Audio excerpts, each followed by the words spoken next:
Bonjour, bienvenue sur le site de l'Automobile Magazine. Alors, vous l'aviez déjà découvert au Salon de Paris en octobre dernier. Aujourd'hui, on vous invite à découvrir tous les secrets du nouveau SUV Peugeot. J'ai nommé le 5008. Il arrive en concession en mai prochain. Extérieurement, sans surprise, il ressemble beaucoup à son petit frère, le 3008. Simplement de l'avant, les différences se concentrent au niveau de la calandre et des entrées d'air. Pour voir les différences, il faut vraiment le regarder de profil et de l'arrière, puisque la voiture s'allonge de 19 cm, dont 16,5 d'empattement pour gagner de l'espace à bord. À bord du 5008, on retrouve la planche de bord du 3008, un agencement aussi moderne qu'ergonomique. L'interface homme-machine est vraiment pensée pour être à la fois simple à utiliser et élégant. On retrouve les touches à piano d'accès direct aux fonctions, et puis devant le conducteur, un écran haute résolution de 12,3 pouces qui permet d'afficher aussi bien le GPS, les modes de conduite qu'un réglage personnalisé. Bref, à bord, on se sent vraiment bien. En vrai familial, le 5008 propose un grand coffre. Peugeot annonce un volume de chargement de 780 litres sous tablette. L'autre intérêt, c'est que le 5008 est livré d'origine avec 7 places que l'on installe comme ceci, en tirant des petites languettes. Le cas échéant, chacun des sièges arrière s'enlève comme ceci.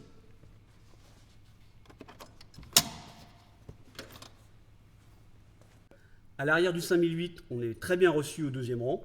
On dispose de 3 sièges indépendants, coulissants, réglables en inclinaison. L'espace ne manque pas et les aspects pratiques sont bien placés. Tablette, pare-soleil, rangement au plancher. Bref, au deuxième rang, on est vraiment bien. Au troisième rang, vous allez voir, c'est un peu plus compliqué.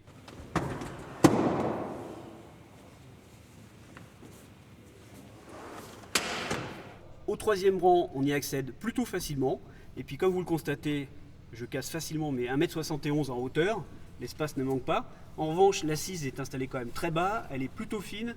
Et ça vous impose une posture avec des genoux relevés assez hauts, ce qui n'est pas très confortable. Et en plus, il faudra négocier l'espace avec vos passagers du deuxième rang. Là, les sièges sont avancés. Vous voyez, l'espace n'est pas gigantesque. Bref, comme d'habitude, pour ces 6e et 7e places, elles seront à réserver en priorité aux enfants et aux adolescents. Vous l'aurez compris, si le 5008 arbore désormais un look de SUV, il n'en demeure pas moins un vrai monospace 7 places avec toute la fonctionnalité que cela implique.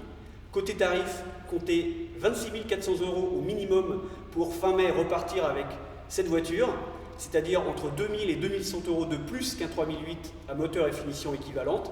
Il ne nous reste plus qu'à l'essayer. Je vous donne donc rendez-vous dans le magazine et sur l'automobilemagazine.fr pour savoir ce que cette nouvelle Peugeot vaut dans la vraie vie. À bientôt.